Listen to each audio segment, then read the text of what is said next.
Halo, teman-teman. Selamat datang kembali di Lebah Milenial, di mana pada video kali ini, kita akan menjelajahi keajaiban kupu-kupu. Siapa yang tidak kenal dengan serangga cantik ini? Serangga bernama kupu-kupu sering berkeliaran di sekitar tanaman dengan aneka warna indah pada sayapnya. Kupu-kupu adalah kelompok serangga bersayap yang memiliki warna sangat indah. Serangga terbang yang mengalami metamorfosis ini seringkali hinggap pada tumbuhan berbunga untuk menghisap nektar. Satwa cantik ini terdiri dari begitu banyak spesies yang ditandai dengan kombinasi warna yang berbeda. Hal tersebut menjadikan kupu-kupu dapat dijumpai di berbagai penjuru dunia dengan karakteristiknya masing-masing. Ciri khas utama dari kupu-kupu adalah mengalami metamorfosis 4 fase atau sempurna. Secara ilmiah, klasifikasi kupu-kupu sangatlah bervariasi sesuai dengan jumlah spesies yang ada di bumi. Sebagian ahli ada yang beranggapan bahwa ngengat dan kupu-kupu adalah spesies yang sama karena mempunyai morfologi tubuh serupa. Namun ada pula yang berpendapat bahwa kedua binatang tersebut berbeda. Perbedaan paling mencolok adalah waktu aktif kupu-kupu pada siang hari, sedangkan ngengat pada malam hari. Hanya saja pendapat bahwa kupu-kupu sama dengan ngengat juga cukup kuat. Karena kedua serangga ini memiliki banyak persamaan dari sudut pandang morfologi, kupu-kupu yang terdiri dari puluhan ribu spesies mempunyai ciri fisik masing-masing. Akan tetapi pada dasarnya kelas insekta ini mempunyai morfologi yang merujuk pada spesies umum. Secara fisik tubuh serangga ini dapat dibagi menjadi 3 bagian, yaitu kepala, dada, dan perut. Layaknya fauna secara umum, kupu-kupu juga mempunyai kepala dengan indera mata, mulut, dan antena. Bagian ini berada pada posisi paling atas dari tubuh kupu-kupu dan mudah untuk diidentifikasi karena memiliki antena yang cukup panjang. Berikut ini adalah penjelasan lebih lanjut tentang organ kepala kupu-kupu, yaitu organ yang pertama adalah mata. Kupu-kupu mempunyai 2 bola mata yang cukup besar dan tampak jelas. Bagian ini juga disebut sebagai mata majemuk yang berfungsi untuk mendeteksi gerakan sekitar meski memiliki sepasang mata. Namun kemampuannya melihat agak kabur. Selain itu, insekta ini juga mempunyai mata lain yang disebut oceli atau mata tunggal.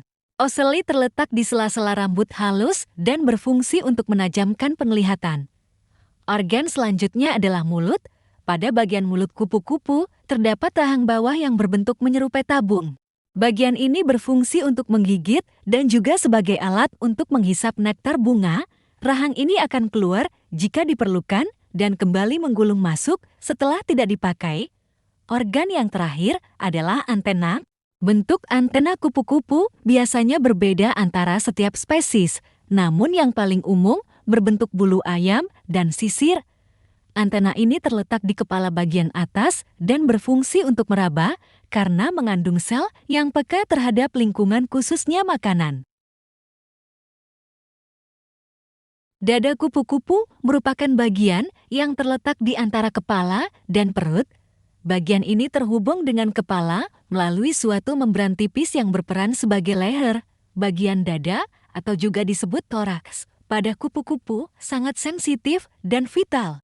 Karena di dalamnya terdapat otot-otot yang membantu serangga ini terbang. Pada bagian ini juga ada spirakel atau alat pengangkut oksigen yang berfungsi sebagai tempat udara masuk ke dalam tubuh kupu-kupu. Sederhananya spirakel berfungsi sebagai saluran pernapasan.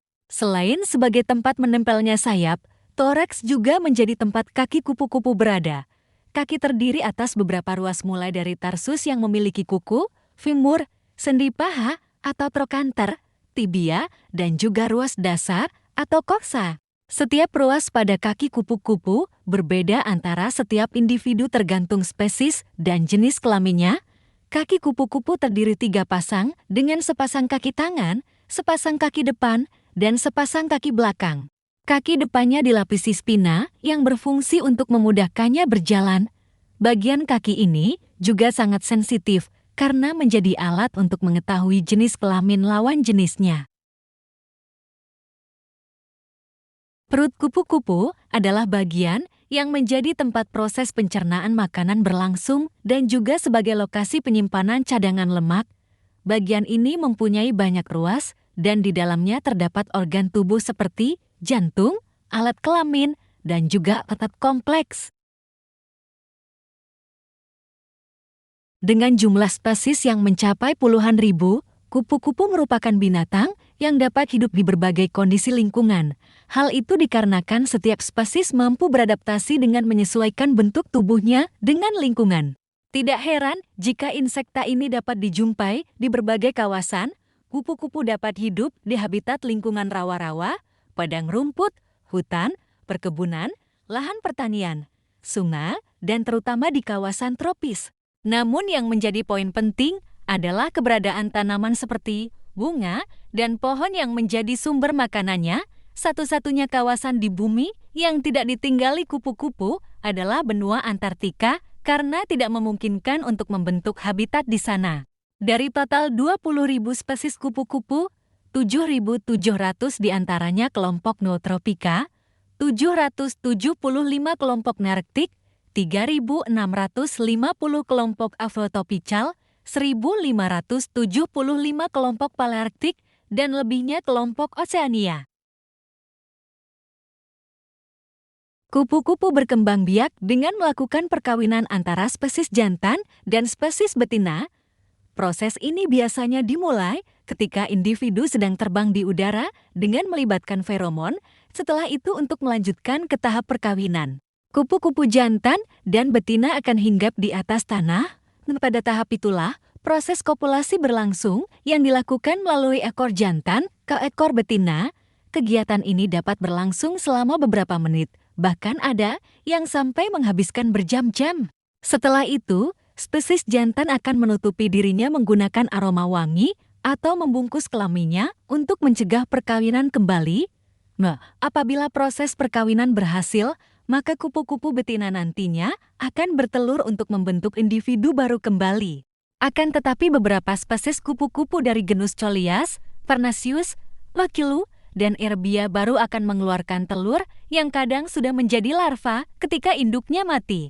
Telur yang dihasilkan oleh kupu-kupu betina akan melewati 4 fase yang kemudian disebut sebagai siklus atau metamorfosis kupu-kupu, deo, atau siklus tersebut dimulai dari telur, kemudian menjadi larva atau ulat, lalu pupa atau kepompong, dan akhirnya menjadi kupu-kupu dewasa.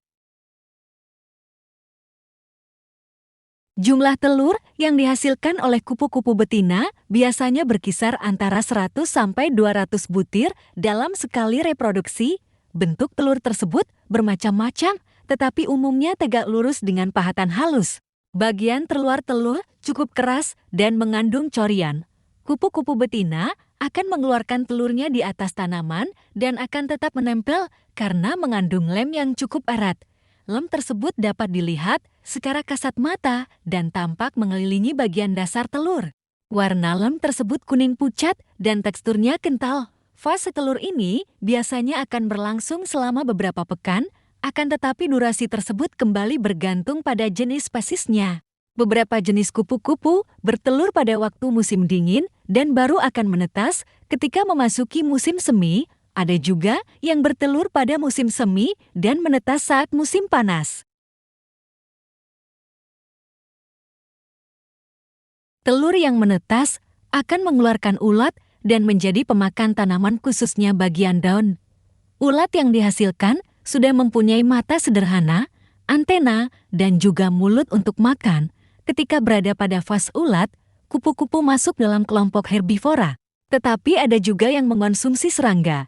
Sebagian ulat bakal kupu-kupu dari famili Leicharnidae membangun hubungan mutualisme dengan semut. Semut membantu larva memperoleh perlindungan dengan cara berkomunikasi melalui sinyal kimia yang dihasilkan masing-masing satwa ini. Sementara itu, semut akan mengumpulkan cairan sekresi dari ulat. Pada fase ini, sayap kupu-kupu mulai terbentuk meski hanya sebatas kerangkanya saja. Adapun ciri khas ulat calon kupu-kupu adalah punya 3 pasang kaki sejati yang nantinya akan memanjang saat menjadi kupu-kupu. Selain itu, tubuhnya juga sudah beruas dan memiliki cincin kait berukuran kecil. Ketika larva berubah menjadi pupa atau kepompong, maka kegiatan makan dan beraktivitas dihentikan. Pada fase ini, ulat akan tinggal di dalam pupa dan terus berusaha memutar diri.